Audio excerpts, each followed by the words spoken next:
What's up, guys? So we are back at it again. More cool stuff, more parts. Yesterday we wrapped up the Evo two-step spring install for that 2500 RPM engagement, so you can hit that two-step and get out the hole nice. Using that Alba, clutch tool kit. And today we're installing more Alba parts. That's right, we have the Alba Racing Can-Am quick release cover for the clutch housing.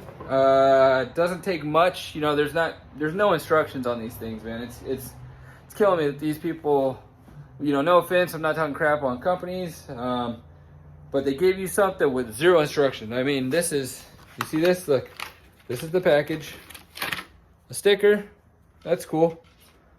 And I mean, I guess it's a no-brainer, right? It's self-explanatory, but it'd be nice to have like the lengths and where you should install and where you shouldn't. Like I said, it's self-explanatory because there are rivets. I don't know if you can see that there. There's rivets and there's washers, right? And I'm assuming the washers are for the backing plate because you can't pull that rivet against plastic. It'll just pull right out. So I'm assuming that you drill and then put your rivet through, put the washer on the back, and then use the rivet gun and put it, right? But what I'm going to give you is where to put them, right? And the length that you mark them. We'll mark them with a Sharpie and make sure that we're uniform all the way around, and we'll make sure that there's no spots that you shouldn't be putting them in, if it's an awkward position or whatnot. So we'll go through that. A few tools you're going to need is obviously you're going to need the Alba kit, an Allen wrench, and this is going to be for putting on these guys, your studs. And a little bit of red Loctite. I'm going to put it on that. I know it's going into plastic. These are plastic screws, but you never know. So I'm just going to put it because there's nothing pulling against it. At least with the clutch cover and the bolts, you had this pulling against it, which would keep it taut. There's nothing. It's kind of free flowing. So we'll just put some Loctite just to keep it in there, make sure everything's good there. And then we'll measure these out and see where where we're going to put them. I think they're going to be pretty centrally located in the middle of these. But I don't think all of these are evenly spaced. If you look at these look wider, these two, than these. This is wide, this is not as wide, this is not as wide, so forth. So we'll measure those out and make sure that we're getting them in the right location and hopefully make your install as easy as mine's gonna be. I don't know, we'll see, we'll find out together. So let's get to it. First thing I'm gonna do is I'm gonna measure my rivet just to make sure I get the right drill bit. And it may vary, I don't know, but yeah, it's like a 0.10, 0.11. So we got the rivets, we got those, and then all these cables seem to be the same length, and they are. So we'll measure out our hole gaps. I've already pre-measured these. These are 5-inch. This one's further, it's about 6 inches, a little over. 5.5. Like I said, they vary, right? So what we're gonna do, since these do reach the longest ones, and if you see on the clutch cover, this is where your hose is, right? So I wanna go up on this one, just because it makes the most sense for me, right? And you don't wanna, on this one, we'll go this way, right? I don't know if you can see that. So on this one, we'll drill in the middle and we'll go this way with it. And on this one, we'll drill in the middle and go this way with it. So then measure those out. The cable will reach the longest ones. Just drill in the center and follow a pattern. That's what I'm gonna do.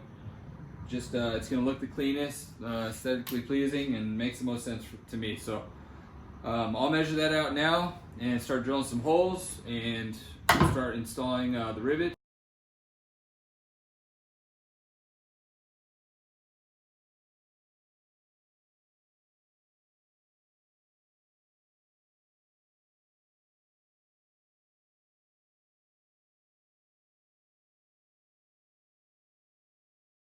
Okay, so after looking at the clutch cover and checking out the spacing,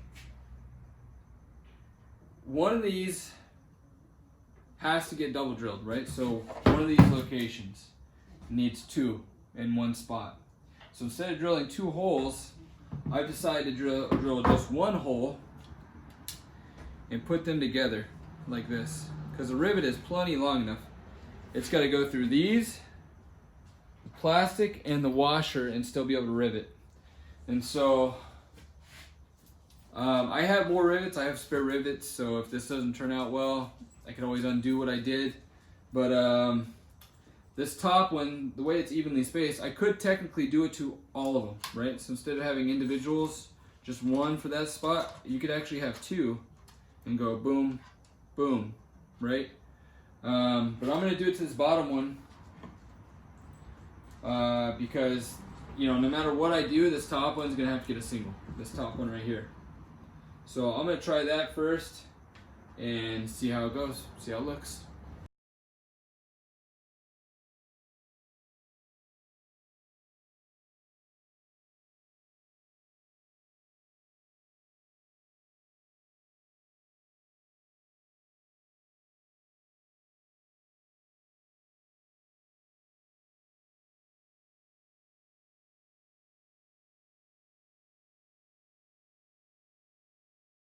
You can see this is what I was talking about. I did this bottom middle one double, just on one rivet.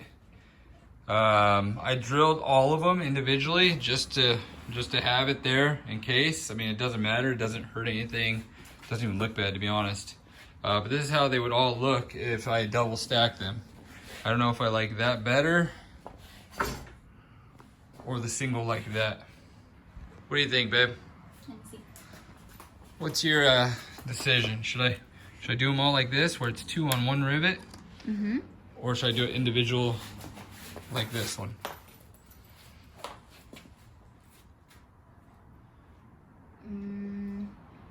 That's a hard. It's not gonna get caught in nothing, right? No.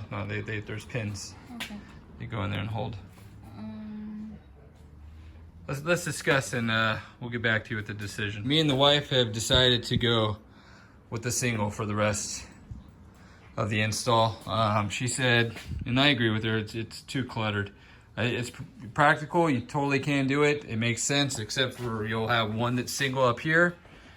You absolutely have to do a double hole on one of these, right? So I decided to do it on the bottom. That's gonna be the cleanest. And yeah, that makes sense for the bottom. But the rest, I am gonna go with single. So just like that, it'll look just like that. So you drill your hole, you put your rivet in, put it part way in, get a pair of needle nose pliers, and you're gonna fish your washer in there. Let's see if I can do this one hand. No, you can't. You gotta push the rivet the rest of the way in. But you get it. You put the washer on the back side of it, and then you use the rivet gun and suck it in, snap it off, and it should be good to go. Pull these off. I just put this for mock-up just to show what it's gonna look like. But, you know, I think that's kind of cool to hold it there as a placeholder, just to keep it straight, or however you want to put it. If you want to put it like that, cool, whatever. I'm gonna put them straight, so it just looks better. So we'll do that now and show you how it looks.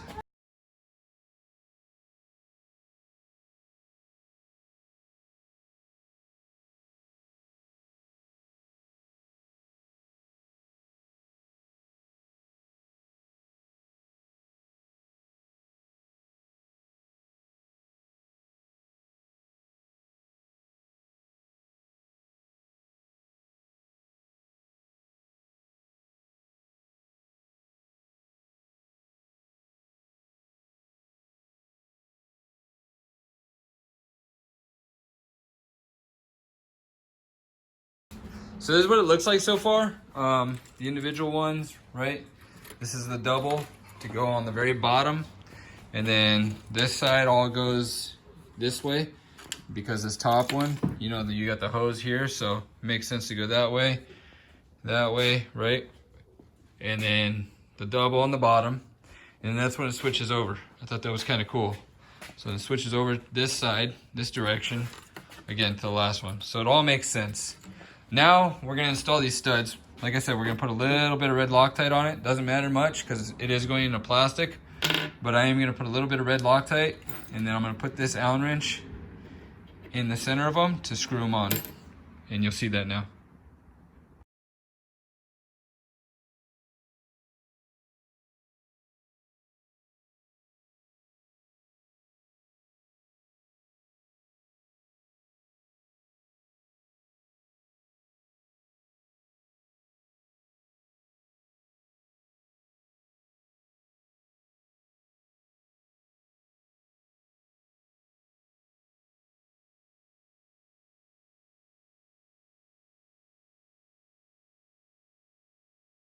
Okay, so I finally got the studs on. It took me a while, and in the middle of it, I had to switch to a bigger Allen wrench.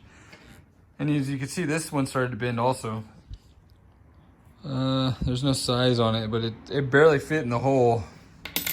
So it definitely takes some strength. I assumed those bolts were the same size as these, and I think I was mistaken. I think they're a little bigger. So the red Loctite probably isn't necessary, but I did put it. I mean, those things go in there and they're freaking difficult to put in. So learn from my mistake. I don't think you need to put red Loctite, but I did, so it's in there. So don't really care. But yeah, so that's it. Those are in now. Some of them are a little tight, as you can see. You gotta get creative and move the Allen wrench, you know, like in and out as you're spinning. But using something like that is the ticket. There's no other way to grab these things. So hopefully these things don't have to be out like a certain length. I did bottom them out, the shoulder to the plastic. As you can see there, there's no thread showing. So yeah, let's put the cover on now and see if it's all going on and sealing and ready to go.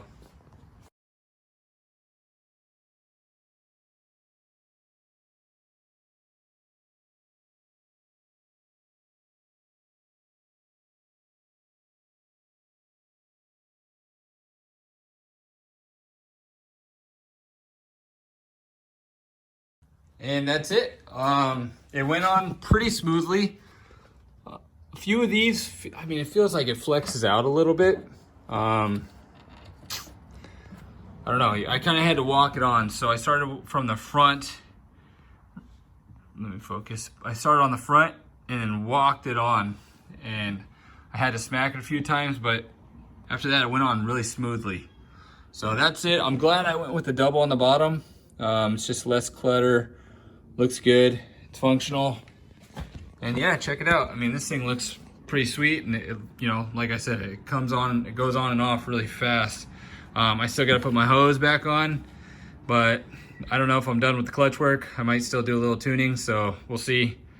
But yeah, I'll see you guys out at Camp Razor. Can't wait to rip it, see how it's going, and go from there. I'm in the market for paddles, so if you know anybody selling any 32-inch paddles, I'm looking for some scats or something like that.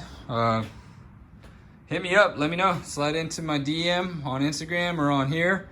Let me know what you got, or if you know anybody, and we'll see you on the next one. Peace.